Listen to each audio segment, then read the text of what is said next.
प्रिय विद्यार्थियों, good morning. आज हम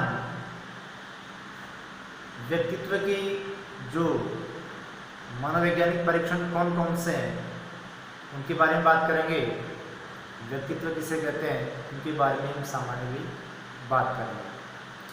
व्यक्तित्व जिसे आप इंग्लिश में पर्सनैलिटी कहते हैं, ये लैटिन भाषा के पर्सोना शब्द से बना है और जिसका अर्थ होता है मुखौटा या मास्क।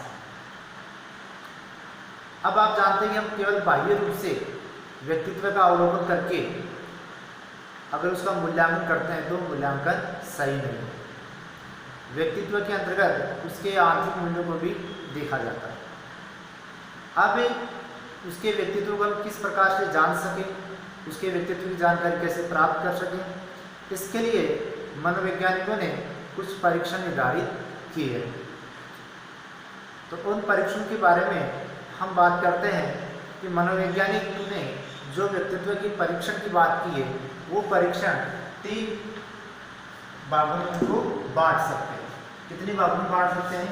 3 भागों में बांट सकते हैं। पहला होता है स्थितिजन्य परीक्षण और दूसरा होता है व्यक्तित्व प्रश्नावली और तीसरा है प्रक्षेपण विधियां। इन तीनों प्रकार के परीक्षणों के द्वारा हम व्यक्तित्व की जानकारी प्राप्त कर सकते हैं। व्यक्ति के बारे में कुछ ना कुछ हम जानकारियां ले सकते हैं। अब बात करते हैं कि स्थितिजन्य परीक्षण क्या है, किससे संबंधित है, किन पर किया है। तो ये स्थितिजन्य परीक्षण है, ये सेना में इसका प्रयोग किया गया और सेना में भी किसके लिए? जासूसी के लिए। इसको इस प्रकार से समझो कि जो स्थितिजन्य परीक्षण है सबसे पहले अमेरिका में किया गया और जब कोई भी सेना युद्ध के लिए जाती है तो दूसरे जो शत्रु हैं, ये विरोधी सेना है, उसकी जासूसी करते हैं। वह कौन कौन से कार्य करें, किस प्रकार से उनकी युद्ध नीति है। तो वहाँ पर ऐसे व्यक्ति चाहिए जो जासूसी कर सके। तो एक जासूस करने वाले व्यक्ति में कौन कौन से गुण होने चाहिए, उनके व्यक्तित्व में कौन कौन सी विशेषताएं होनी चाहिए। अगर उनकी हमें जानकारी लेनी है तो हम उस व्यक्ति को स्थितिजन्य परीक्षण से गुजारेंगे। स्थितिजन्य परीक्षण के द्वारा उस व्यक्ति की हम या उस व्यक्ति को हम अलग कर लेंगे कि ये व्यक्ति जासूसी में पारंगत है, ये जासूसी का कार्य कर सकता है। बस इसमें इतना ध्यान रखना है कि स्थितिजन्य परीक्षण है वह सेना से संबंधित है और विशेषकर जासूसी से।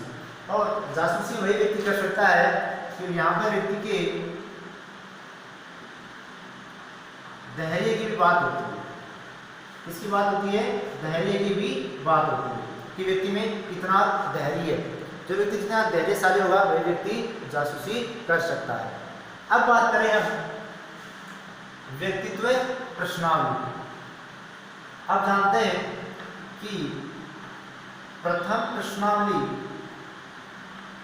किसने बनाई?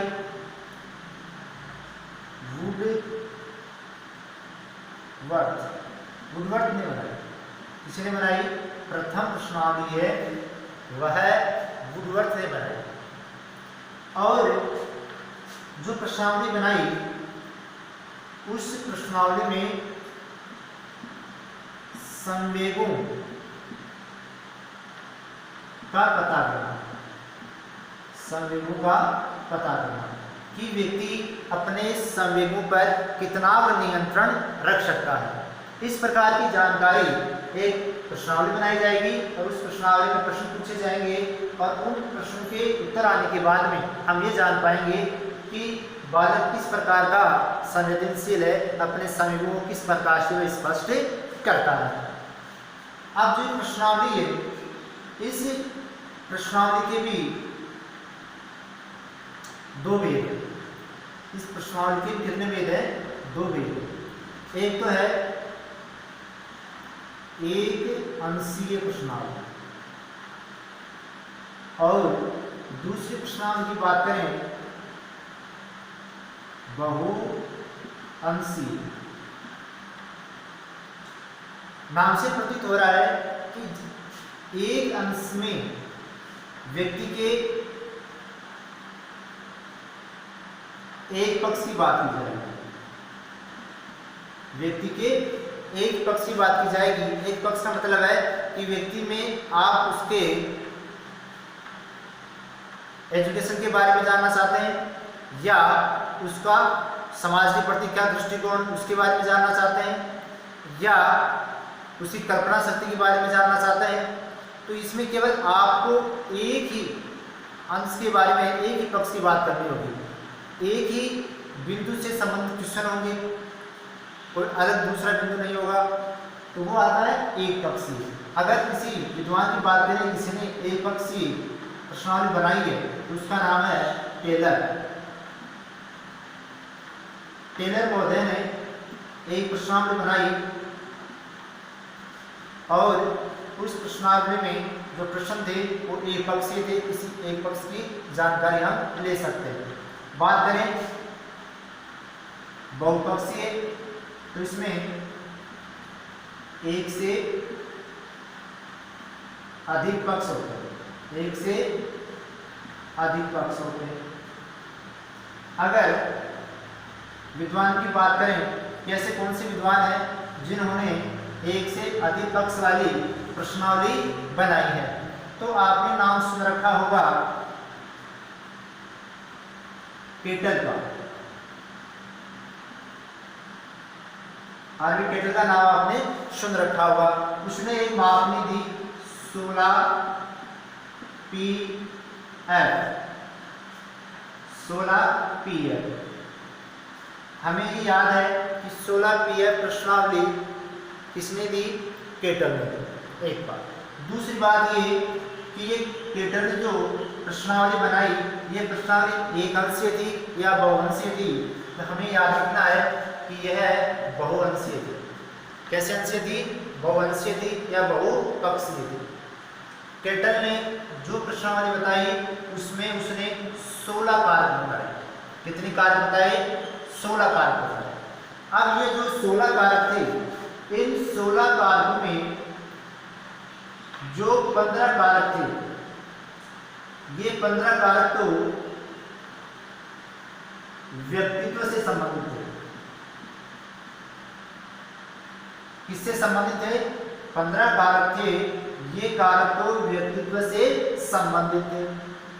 और बचा कितना? एक कारक। जो ये एक कारक था, जो एक कारक था, ये एक कारक किसका था? बुद्धि का। किसका था? बुद्धि का।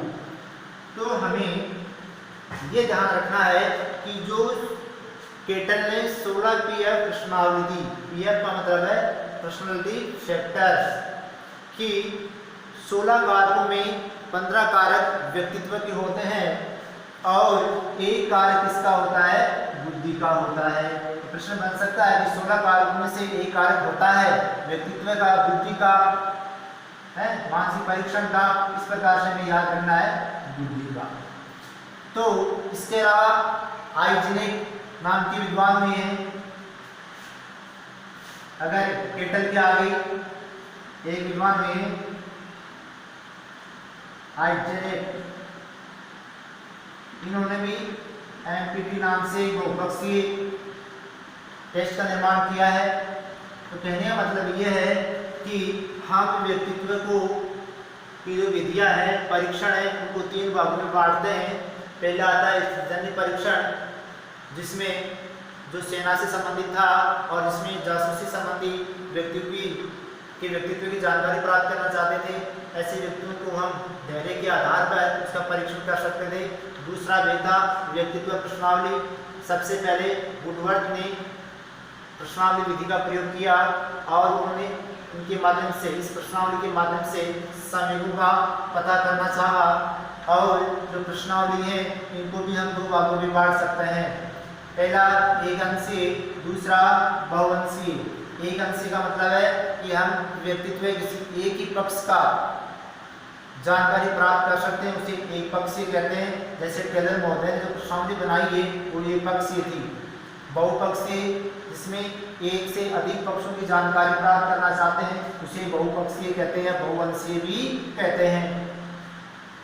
इसमें एक इम्पोर्टेंट आती है प्रश्नावली केटल की 16 पीएफ प्रश्नावली। केटल ने जो 16 तत्व बताए उन 16 तत्वों में 15 तत्व व्यक्तित्व के होते हैं और एक तत्व होता है बुद्धि का। और इसके अलावा आइजेनिक नाम के विद्वान हुए, इन्होंने भी बहुपक्षीय प्रश्नावली बनाई। और भी विद्वान है लेकिन हमें प्रमुख सबसे इम्पोर्टेंट हमें ये याद रखनी है। अब हम नेक्स्ट वीडियो में पढ़ेंगे कि प्रक्षेपण विधियां क्या होती हैं, कौन कौन सी विधियां होती हैं, प्रक्षेपण का अर्थ क्या होता है, ये हम आगे वाले वीडियो में पढ़ेंगे। आज के लिए ही इतना ही, धन्यवाद।